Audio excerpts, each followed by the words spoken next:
बिस्मिल्लाहिर्रहमानिर्रहीम।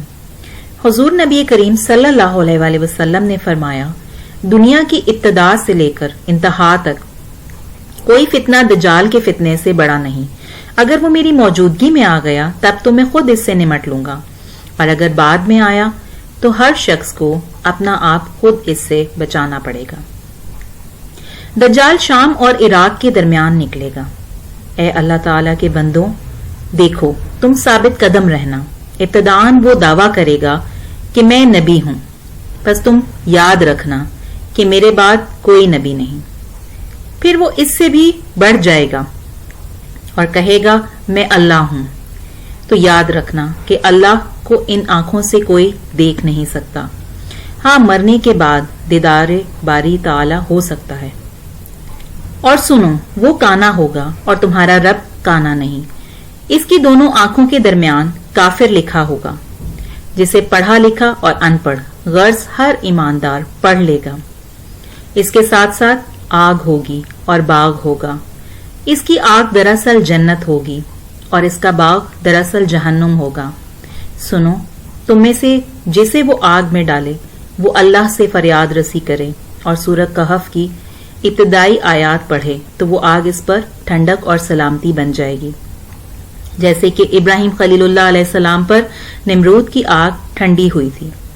वो बंजर जमीन पर खड़ा होकर हुक्म देगा कि ए जमीन के खजानों निकल आओ, तो सब निकल आएंगे और शहद की मक्खियों की तरह इसके पीछे पीछे फिरेंगे।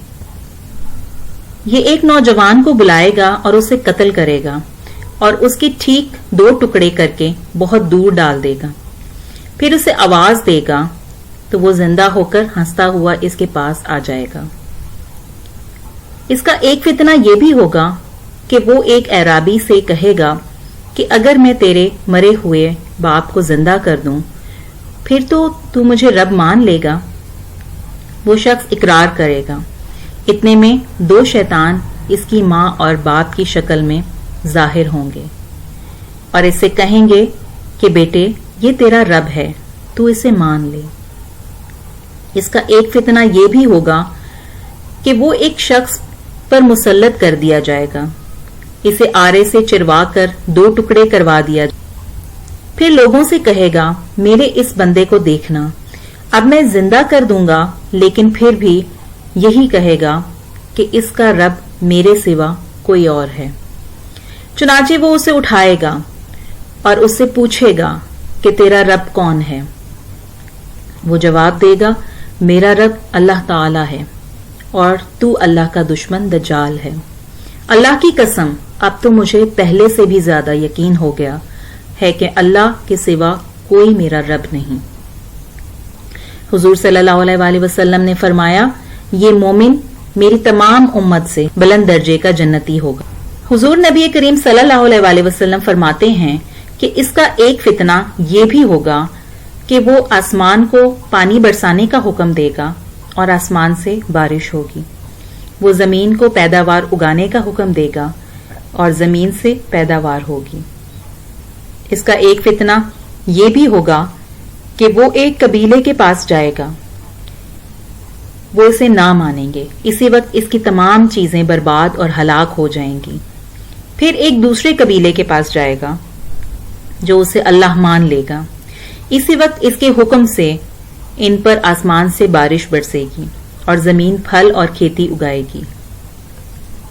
इनके जानवर पहले से ज्यादा मोटे ताजे और दूध वाले हो जाएंगे। सिवाय मक्का और मदीना के तमाम जमीन का वो दौरा करेगा। जब मदीना का रुख करेगा तो यहाँ हर राह पर फरिश्तों को खुली तलवारें लिए हुए पाएगा। फिर मदीने में 3 भूचाल आएंगे।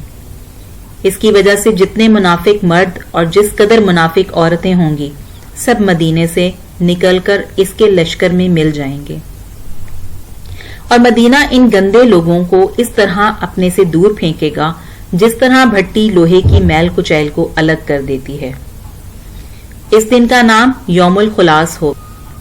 अब अल्लाह ताला ईसा बिन मरियम अलैहिस्सलाम को भेजेगा। वो दमिश्क के सफेद शिरकी मीनारे के पास 2 चादरें ओढ़े बांधे 2 फरिश्तों के परों पर बाजू रखे हुए उतरेंगे।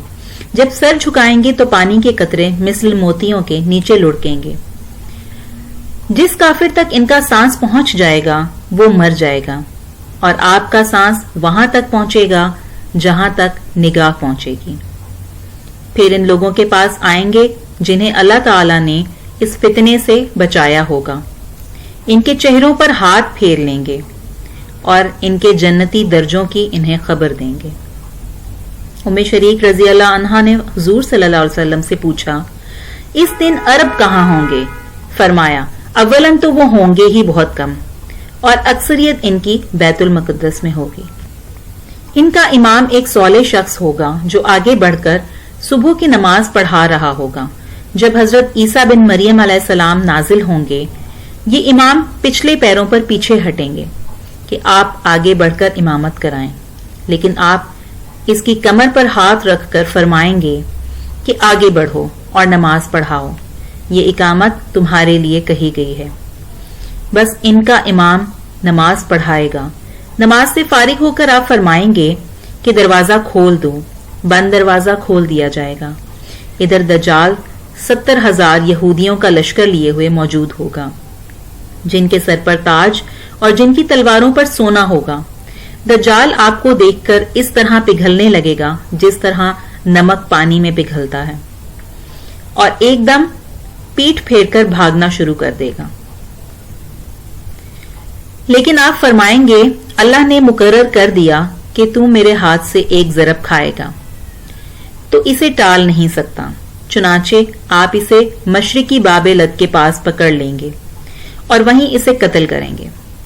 اب یہودی بدحواسی سے منتشر ہو کر بھاگیں گے، لیکن انہیں کہیں سر چھپانے کو جگہ نہ ملے گی. ہر پتھر، ہر دیوار اور ہر جانور بولتا ہوگا کہ اے مسلمان، یہاں یہودی ہے، آ کر اسے مار ڈال. ہاں، ببول کا درخت یہودیوں کا درخت ہے. یہ نہیں بولے گا. حضور صلی اللہ علیہ وسلم فرماتے ہیں، پھر عیسیٰ بن مریم علیہ السلام میری امت میں حاکم ہوں گے، عادل ہوں گے، امام ہوں گے، با انصاف ہوں گے. صلیب کو توڑیں گے، خنزیر کو قتل کریں گے، جزیے کو ہٹا دیں گے، صدقہ چھوڑ دیا جائے گا، حسد اور بغض بالکل جاتا رہے، ہر زہریلے جانور کا زہر ہٹا دیا جائے گا. بچے اپنی انگلی سانپ کے منہ میں ڈالیں گے لیکن انہیں کوئی ضرر نہ پہنچائے گا. شیروں سے لڑکے کھیلیں گے، کچھ نقصان نہ ہوگا. بھیڑیے بکریوں کے ریوڑ میں اس طرح پھریں گے جیسے رکھوالا کتا ہو. تمام زمین اسلام اور اصلاح سے اس طرح بھر جائے گی جیسے کوئی برتن پانی سے لبالب بھرا ہوا ہو. سب کا کلمہ ایک ہوگا، اللہ کے سوا کسی کی عبادت نہ ہوگی. لڑائی اور جنگ بالکل موقوف ہو جائے گی. زمین مثل سفید چاندی کے منور ہو جائے گی، اور جیسی برکتیں زمانہ آدم علیہ السلام میں تھیں ویسی ہی اگا دی جائیں گی. ایک جماعت کو ایک انگور کا خوشہ پیٹ بھرنے کے لیے کافی ہوگا. ایک انار اتنا ہوگا کہ ایک جماعت کھائے اور سیر ہو جائے.